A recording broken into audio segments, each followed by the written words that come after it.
빌딩을 128억 원에 매입하였습니다. 이 중 105억이 대출로 이용되었고요. 개인 일반이 대출 80%까지 나오기가 쉽지는 않은데 대출 80%까지 나올 수 있었던 결정적인 이유는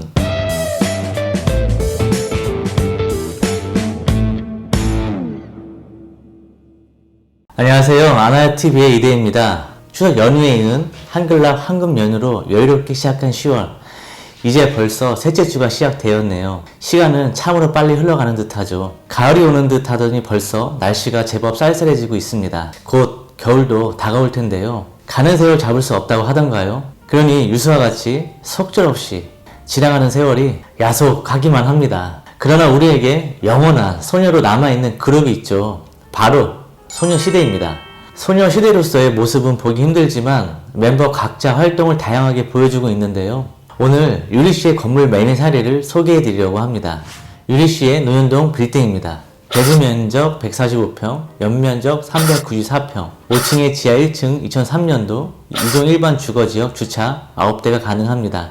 소녀시대 유리씨가 매입한 건물은 9호선과 분당선이 지나는 선정릉역에서 도보 3분 거리에 위치한 초역세권 입지입니다. 주변에 오피스와 빌라가 밀접하여 있고 초역세권으로 회사 사옥, 오피스, 엔터테인먼트 등 오피스 상권이 형성되어 있어 임대 운영이 수월한 지역이기도 합니다.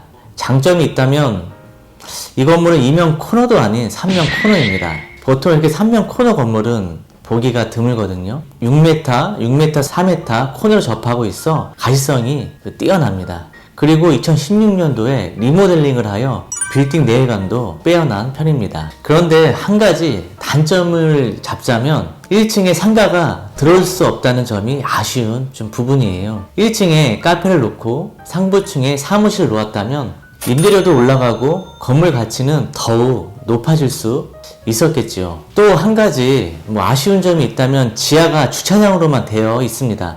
지하를 임대 놓을 수 있는 공간이 있었다면 지하에만 월 500에서 한 600만원은 더 받을 수 있었는데 이게 주차장으로 되어 있는 게 좀 아쉬운 부분입니다. 본 건물은 3면 코너이기 때문에 주차장을 지상으로 이렇게 활용할 수 있는 이점이 많거든요.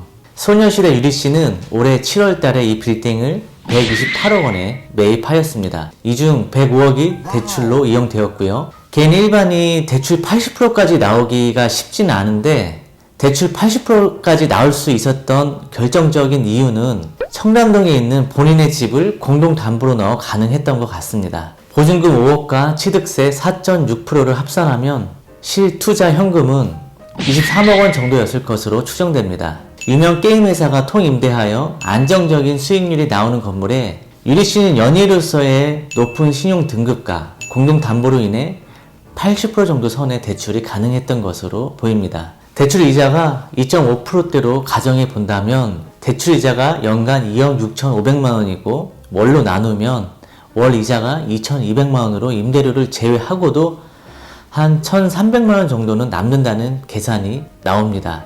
자, 그럼 한번 투자 분석을 한번 해볼게요. 현재 소녀시대 유리씨의 노현동 건물에는 게임 업체가 입주하여 통임대 중인데요. 임차인이 유명 게임 회사여서 임대 수익이 탄탄하다는 장점이 있습니다. 그래서 연예인은 유리씨가 따로 신경 쓸 필요 없을 정도로 자체적으로 관리가 잘 되고 있는 건물이기도 합니다. 연예인분들이 매입하실 때는 임대차 관리 등의 문제가 좀 어려운 부분들이 많이 생기기 때문에 본인의 입장에 가장 유리한 조건으로 매입을 결정하는 데 있어서 중요한 역할을 하였던 것 같습니다. 임대 수익이 보증금 5억 원에 월 임대료 3,500만 원으로 연 수익률이 3.4%로 강남 평균 수익률 2.7%보다 높은 편입니다. 그러나 만약 임차인이 나가게 되어 건물이 공실이 된다면 세금이자 관리비 등 리스크가 있다는 단점도 있을 수 있겠네요. 그러나 워낙 건물 상태도 좋고 입지도 좋아서 임차 구성하는 것은 어렵지 않을 것으로 보입니다. 그럼 이제는 주변 매매 사례를 통해서 유리씨의 빌딩 시세는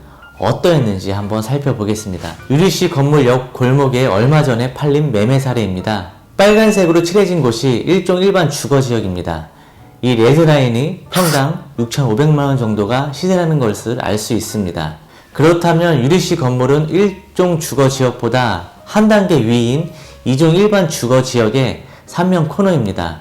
대로변에서 바로 이면이면서도 여기서도 좀 더 가깝기에 땅값만 한 7,500에서 한 8천만원 간다고 해도 무방해 보입니다. 거기에 올 리모델링한 400평 건물과 높은 수익률을 플러스한다면 평당 8,800만원이 적정한 수준으로 매입한 것으로 사료됩니다. 그리고 삼성동에 GTX가 들어오고 영동 개발 등 수많은 개발 호재를 앞두고 있는데 삼성동이 오르면 풍선 효과로 인해서 옆 동네도 따라 올라가기 때문에 유리시의 빌딩은 집가 상승도 기대해 볼 수 있는 대목입니다. 연예인으로서의 이미지에 부합하는 건물 내외관이 깔끔하다는 점, 또 연예인은 건물을 직접 관리하기가 어려운데 통임대를 통해 관리가 용이하다는 점, 또한 입지와 수익률도 좋다는 점에서 아주 똑소리 나는 유리한 투자를 유리씨가 하였다고 평가할 수 있습니다. 뭐 어디까지나 저의 개인적인 의견입니다. 유리씨는 요즘 유튜브 채널 유리한TV에서 다양한 에피소드로 팬들과 소통하고 계시는데요. 이번에는 임업 종사자들이 힘을 낼 수 있는 국내산 친환경 임산물 상품을 소개하고 이를 활용해 유리한 레시피를 완성하여 임업 종사자들에게 힘을 보태고자 하는 선행을 보여주시기도 했죠. 역시 선한 영향력을 흘려보내시는 착한 유리씨이기에 이런 좋은 투자로 복도 많이 받으시는 것 같습니다. 공동담보와 탑스타의 이점으로 대출을 최대치로 활용하여 레버리지 효과를 극대화한 유리씨 같은 유리한 투자, 나에게도 일어날 수 있을까요? 물건만 잘만 찾으면 나에게도 일어날 수 있습니다. 오늘은 여기까지고요. 좋아요, 구독은 좋은 콘텐츠를 만드는데 큰 힘이 됩니다. 감사합니다.